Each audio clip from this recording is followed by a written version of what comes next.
বালিপুৰাত ৭০ সংখ্যক সদৌ অসম ভিত্তিত মুকলি বিহু প্ৰতিযোগিতা। শোণিতপুৰৰ বালিপুৰাত ৭০ সংখ্যক মুকলি বিহু প্ৰতিযোগিতা অনুষ্ঠিত কৰা হয়। সদৌ বালিপুৰা ৰঙালী বিহু উদযাপন সমিতিৰ উদ্যোগত অনুষ্ঠিত হয় মুকলি বিহু। মুকলি বিহুত বিশ্বনাথ, শিৱসাগৰ, কলিয়াবৰ, জখলাবন্ধা, গহপুৰ, ঢেকিয়াজুলিৰ লগতে অসমৰ বহুকেইটা দলে অংশগ্ৰহণ কৰে।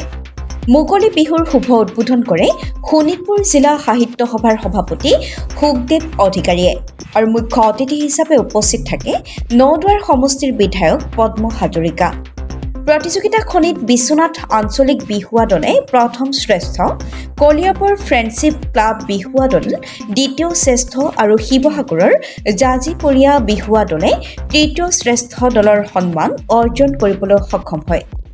বালিপুৰাৰ প্ৰান্তিক শৰ্মা ৰিপৰ্টাৰ লাইভ অসম।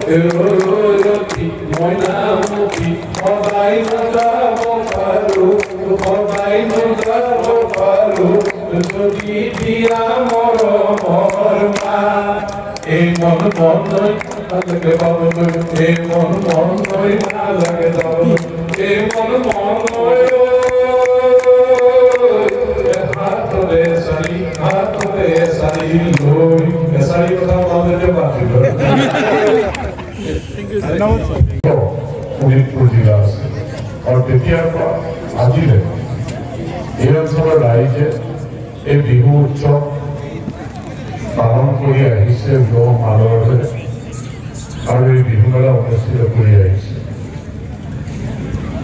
অসমীয়াৰ স্বাভিমান ৰঙালী বিহুত প্ৰকৃতিৰ লগত নিবিড় সম্পৰ্ক থকা এই বিহুটি অসমৰ প্ৰান্তে প্ৰান্তে সকলো জাতি জনগোষ্ঠী ভাষা ধৰ্মৰ মানুহে এই ৰঙালী বিহু উদযাপন কৰি আহিছে।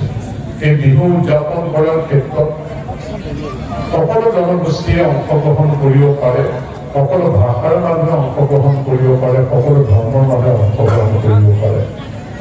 ইয়াত এই কৃষিৰ লগত সম্পৰ্ক থকা বিহুটি আমি সকলোৱে ইয়াত অংশগ্ৰহণ কৰি আমাৰ এই জাতীয় উৎসৱ বিহুটো পালন কৰিবলৈ যাওঁতে আমাৰ মাজত সমন্বয় সম্প্ৰীতিৰ এনাজৰিডাল টনকিয়াল হৈ সদ্ভাৱৰে পৰিৱেশৰ মাজেৰে আমি এখন সুস্থ শক্তিশালী সমাজ আগুৱাই লৈ যাবলৈ সক্ষম হওঁ।